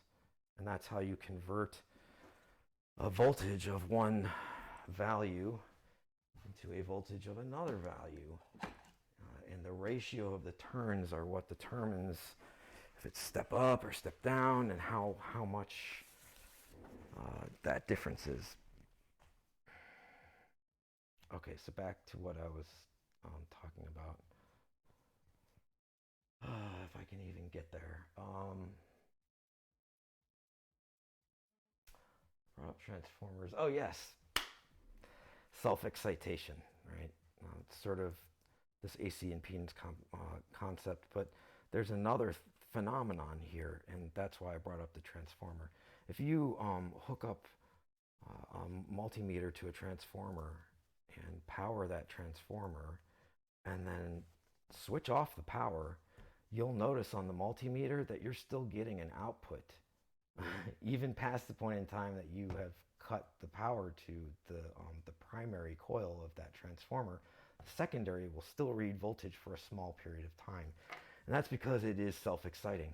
It takes a minute for that alternating field. Once you have started it, it takes a second for that to fully collapse. So there's still energy essentially in this alternating field that's being generated by the electricity in the primary. Once you turn that off, that field still exists for a little bit, and it is doing that eddy current thing where it's self-exciting the coil in the opposite direction to the, or to, in this case, to the alternating field. And that's creating yet another field. And so it sort of self-drives itself, if you will. It self-excites for a small period of time after you cut off electricity to it. And that's just a transformer by itself. You don't have to have any, not embedded in a PSU or anything, just a regular old transformer by itself. You could totally watch that happen. You don't have to believe me. And so that is sort of related to AC impedance in a sense. It is another example of a coil system self-exciting.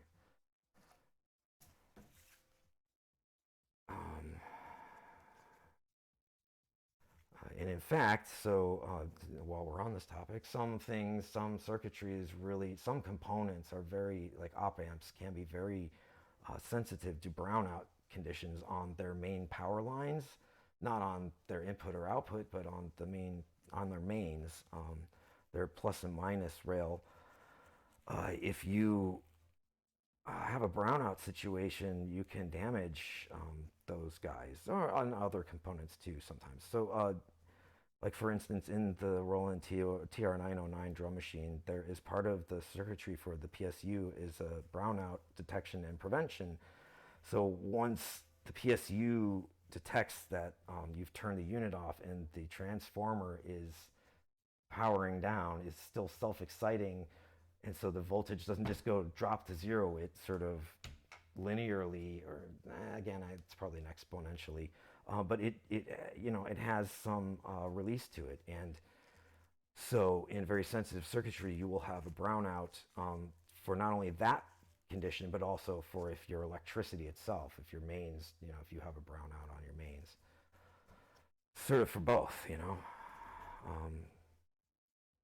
Also too, for power up, some devices will restrict current flow until it detects proper voltage levels. Again, same reason. And so now you can see this thing is really starting to, that's a nice shine to it. I've gotten most all of the surface schmutz off. I mean, pick your battles, be realistic. You don't have to take this to an OCD extreme. Get it to be shiny, though, for sure, and get it to be clean, especially in those grooves, because that's where the coils are sitting. That you can get a lot of dirt buildup in there. That doesn't really necessarily matter for efficiency, but I'm just saying that's a place where a lot of gunk can build up. So be mindful of those. Really what you're looking to do is really clean the major surfaces of this thing, especially where the actual magnet makes contact with it. So when these are sitting in place, the magnet's like this. Again, don't do what I just did. Put a screwdriver on there if you're handling a magnet. I'm about to remagnetize this, so it doesn't matter. But I have just put it on a piece of steel to as a minder or a keeper to complete the magnetic circuit. When that magnet is actually installed in the head, these pole pieces sit so close together that the air gap in between is still allowing for flux to flow, and that completes the circuit. So once you embed the magnet in a actually assembled head, that's how you're completing the circuit. There is no metal bar that sits between these. There are two pieces of steel, and they do come very close together, and that's what completes it and keeps this thing from demagnetizing. And right now you can see the difference in those two parts, right? That's what this one used to look like. And it doesn't take a whole lot to get there, and I'm not using a lot of pressure, and I'm not using any sort of powered polishing device. Just good old obsessive manpower and patience. And yeah, so again, like this is this is the interval of the section of this work that takes the most time, and this is where you're basically losing the most money on this work, if you will. The other stuff really isn't bad, except for cloning parts. Some parts can be a bitch to make. So this looks clear. I don't really see any polish in the holes, but just in case I can put it in and bang it out, and then a rub, and cool. So that's one of the pole pieces. Maybe I can do a screw right now real quick, a couple screws. Maybe we can start on the cover, and then that'll be it, I'll call it. Again, be very careful with the armature. In fact, fuck it, let's do that one right now. That will probably be more important knowledge to pass along. And again, that's why I'm doing these. I'm surprised at how few people have actually watched these videos, given how much people are interested in this knowledge. I'm guessing it's just because they don't know that I've posted them. But I'm doing this because I want to pass this knowledge on. I think it's important. I don't see a need or a reason to keep it private anymore, because I don't want to do a lot of these repairs anymore, and so someone else should be doing them. And so I'm trying, so whoever you are out there, and you know who you are, I'm trying to arm you with the knowledge you need to do this work. And if you are out there listening, A, subscribe, but B, hit me up. sent me an email. Just like I was mentioning at the beginning of, or earlier in this stream, there were people that helped me out, that showed me a thing or two along the way. I don't mind telling people a lot of stuff if you just ask. You'd be surprised at what I'll share. Not everything, and not the things that I'm currently either making money from or trying to grow into money-making ventures. Like, for instance, I'm not going to explain everything about stereo feedback cutter heads. But this mono stuff, yeah, for sure. Someone else should be armed with the knowledge and not have to reverse engineer it all. And also, too, improve upon it. Because I'm sure that there are things that I do that are stupid, I'm sure somebody out there laughs at me every day. Well, I'm positive of that for reasons other than what we're going over right now. But there's always, I improve my own methodologies all the time. And I'm not about to say that all the things that I do are the best ways to do them. They're just the ways that I have either learned, figured out, again, like watching videos on YouTube of people doing similar-ish types of things, or talking about similar-ish concepts, extrapolating that information, synthesizing it, applying it to, the problem at hand. And I do the best I can. And so, with this stuff, you guys, whoever's interested in it, should at least have that basis to start from. And again, don't look at what I'm saying or doing as the final word. And in fact, probably some of the physics that I've described either could be described better, or I don't have a complete understanding of it to the extent of a doctoral physicist. Doesn't matter. I'll tell you why that doesn't matter. Because I get results. So even if I slightly misunderstand some things, I understand things well enough, and I understand the relationships and principles well enough that I get results. You can't question that, or you can't argue that, I should say. So, again, some of the things that I've probably said are wrong. Oh well, okay. I'm not a physicist. Didn't go to school. Well, I took plenty of physics. That wasn't my major. I got a degree in computer science, but I originally started in chemistry. So I did 3 years of chemistry, just regular old chemistry. So, inorganic, organic, identification, classification of compounds, nuclear magnetic resonancing, IR spectrum, analysis. Actually learned how to read a spectrograph and identify either elements or bonds, especially that's what you're really looking at is spikes that represent certain types of bonds primarily.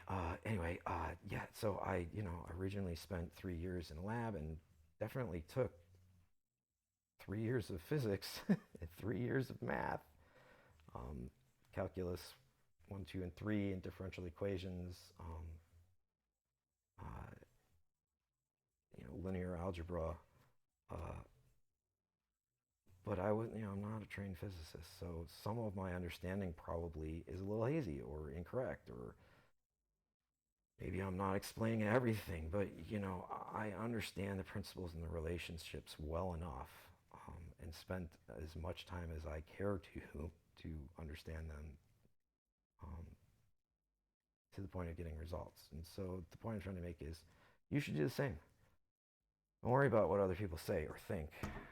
Don't worry if you aren't the expert you wish you were. Just keep hacking at it and figure it out yourself. Because you know what? The people that first figured this stuff out, they didn't have the answers either. They didn't have it 100% right either.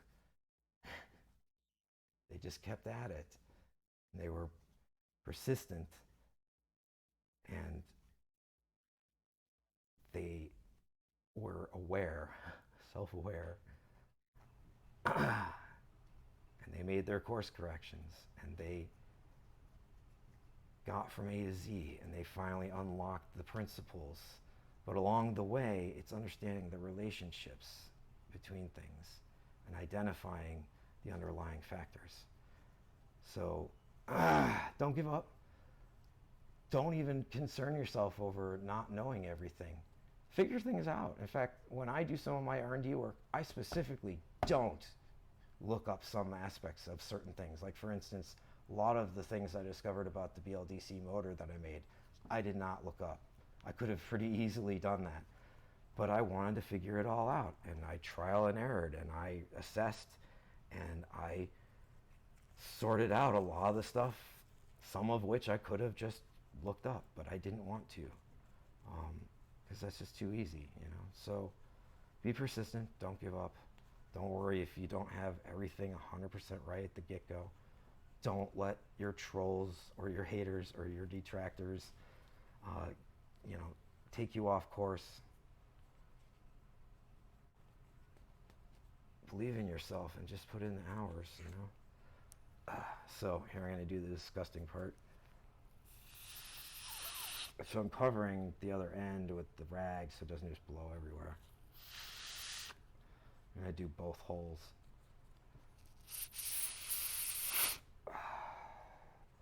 So for everybody that's had a cutter head repaired by me, my DNA is all inside of your armature. So look at that. If you rewind the video at this point to about 10 minutes ago, or depending on how long I was gabbing for, 20 minutes ago, you'll see how dark looking, almost rusted, but that wasn't actually rust, it's just tarnish, oxidation. Not your red colored oxidation, is tarnish of a different variety. And look at it now. It's almost unrecognizable. And I didn't have to really do, I'm not doing a lot of work. I can't stress this enough. Go light and just buff, and you'll be surprised at how much dirt comes off and how easily. And just make sure that you get everything off, especially in crevices and holes. So I went down that V-shaped recess many, many, many times. All right, so just imagine that I've done that for all the rest of these parts. I'm going to really quickly apply some to this just so that you guys can see the same thing and be surprised at how it will go from that to something more close to that. And yeah, other than the bath, I did explain everything about that, just water and 50 degrees Celsius and 15 minutes base time in, but depending on the dirt level, or if you've got some parts that are stuck, maybe longer than that. Maybe you pull some parts out and just keep the parts in that are problematic, for extra time. Definitely, once you have actually finished, once the bath has finished, like I was saying earlier, either leave them in the water and go eat dinner or whatever. Don't leave them in there overnight, but it's fine to leave the parts in the water for an hour or two or something like that. For some amount of time. Again, not forever, not overnight. You don't want them to sit there wet overnight, but for a little while they can sit in the water. It's not a problem. Like I say, you can go have dinner with your loved one or whatever, your family, and then pull the parts out in small groupings and dry them off immediately. Don't let them sit wet for very long in oxygen. And then once they're dry, you can totally pause this process and bag them up. Make sure that there's no moisture in that bag. So dry them really good and don't transfer any moisture into the bag, and you can bag up the parts and you can, leave them for the next day or whatever. because this is a long drawn out process and you're never going to sit and start and finish a head in one session. It's just never going to happen unless you've got an extreme amount of patience and a very open schedule and all of the parts already made ahead of time, which you're never going to have because until you open up one of these heads, you never know what you're going to need in total.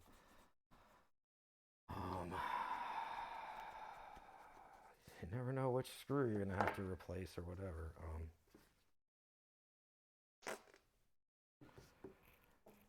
You're going to end up doing maybe 4 or 5 sessions, depending on how much work the head needs and how much you've got your pattern down, if you will. You don't have to bother with the inside of the case too much. No one's going to see it, and it doesn't matter. It doesn't participate in any, it's non-magnetic. It's not a part of the electromagnetic system. So, and that's of course how you can determine whether something is steel or not. Put a magnet on it.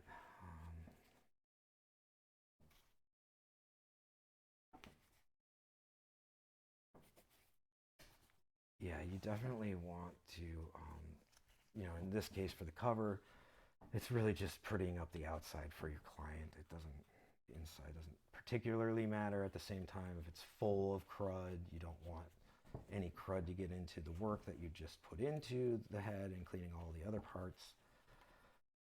But you don't have to be obsessive about it, And also too, like this cover was just toast.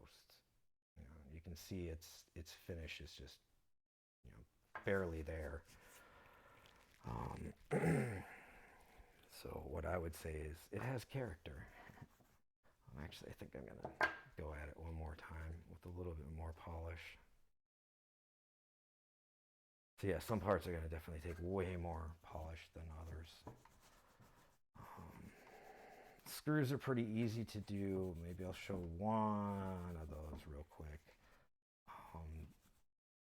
They're easy, but at the same time, the caveat there is the polish likes to hang out, likes to cling to the insides of the threads. And if you're not really careful about really, again, twisting it, don't just sort of roll it around the rag. Like take the screw and twist it in the rag almost all the way, really, to really make sure that all the polish is out of the threads. Because if it dries in the threads and you go and screw that thing into the threaded hole that it goes in, you're just going to end up making it very difficult to remove the screw in the future, because that will end up locking up the screw in there, and you're also just putting in stuff that can promote chemical reactions, again, not necessarily tarnish, but a reaction with the metal, with the finish, with whatever, air, moisture. So you really don't want to have any foreign material inside of a screw hole, inside of the threads of a screw that's going in the hole, unless you're talking about something like the anti-seize grease that you might put on some things, which again is something that you would put in there to exactly prevent what I'm talking about. It's sort of a very thick gelatinous grease coating that will cover the metal, will not react, will not have a chemistry party, and will keep that thing from becoming totally locked up 20 years later. So literally it's something called anti-seize. I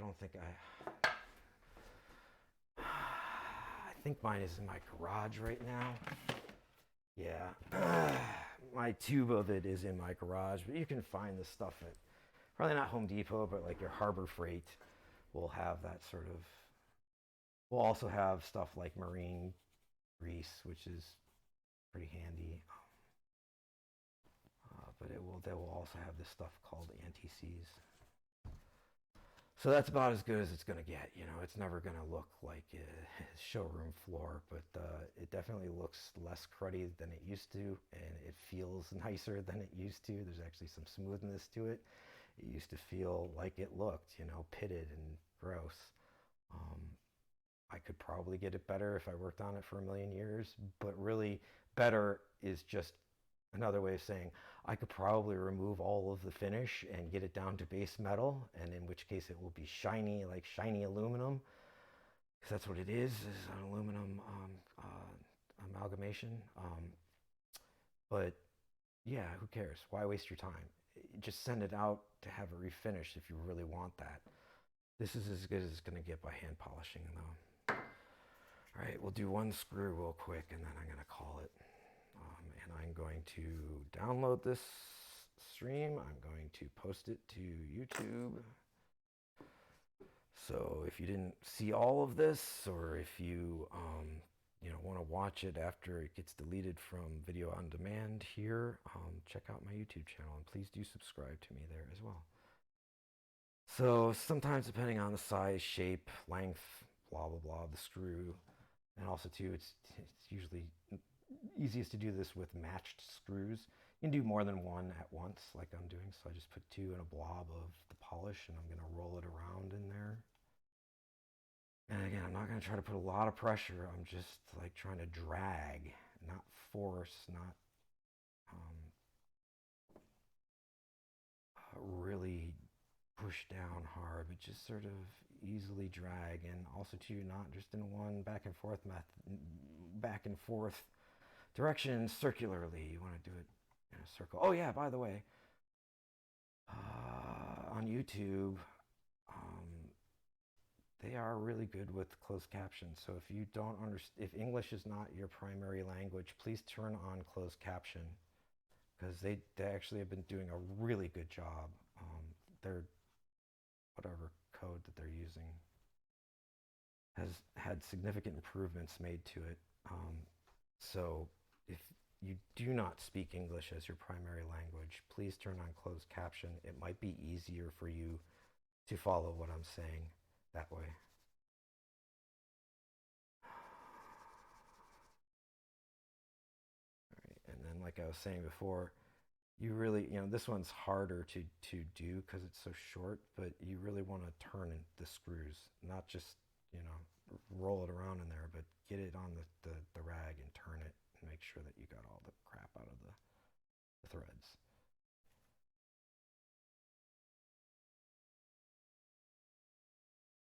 We'll do its mate. These two screws are the ones that go with these two washers, and they are the ones that go in that center recessed hole and lock the pull pieces down onto the body. So that's what those two holes are, is what these screws go into. These other two holes are the holes for the longish screws right here that hold the horseshoe magnet in place.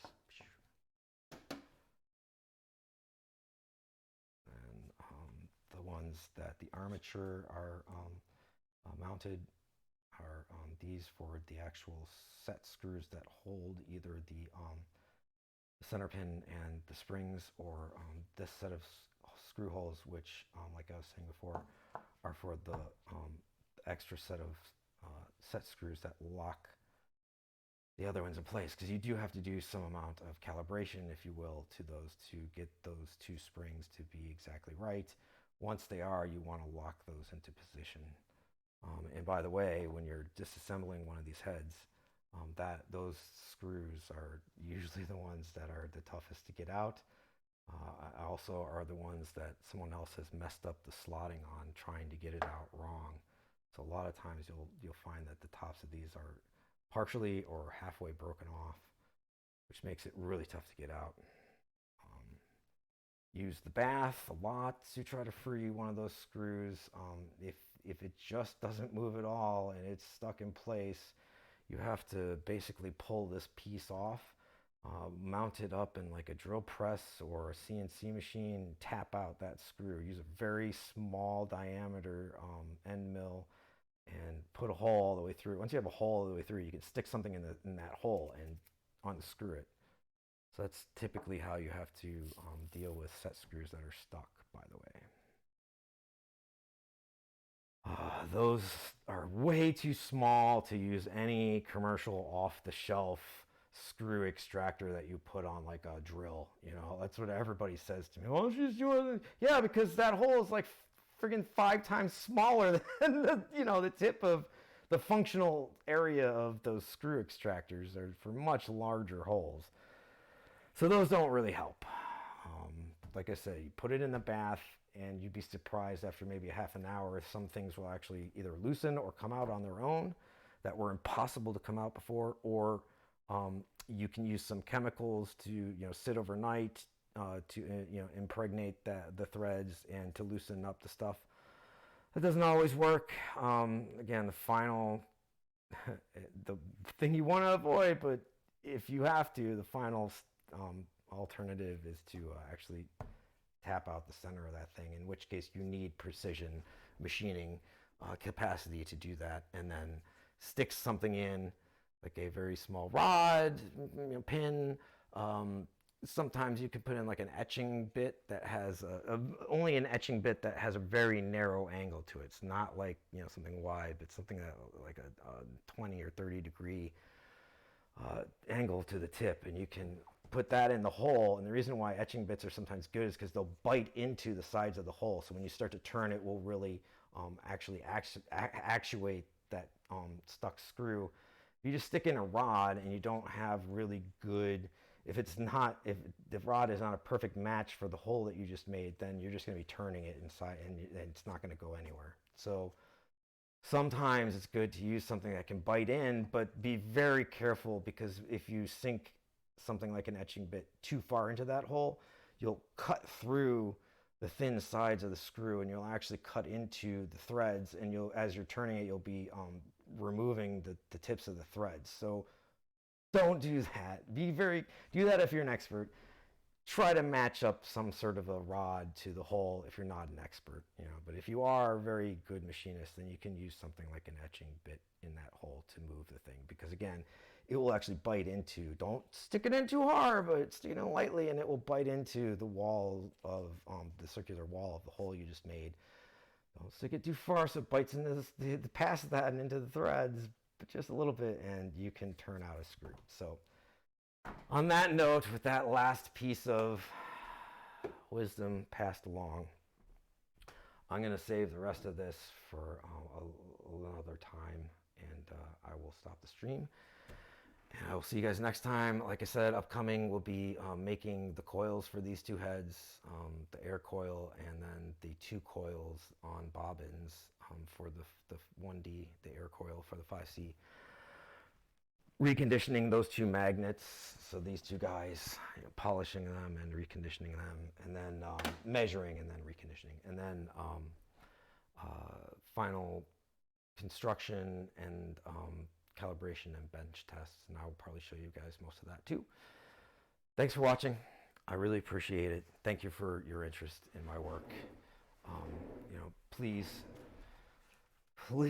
do be safe, and do take care of yourself, and do take care of others too. Be kind, and I'll see you guys all next time.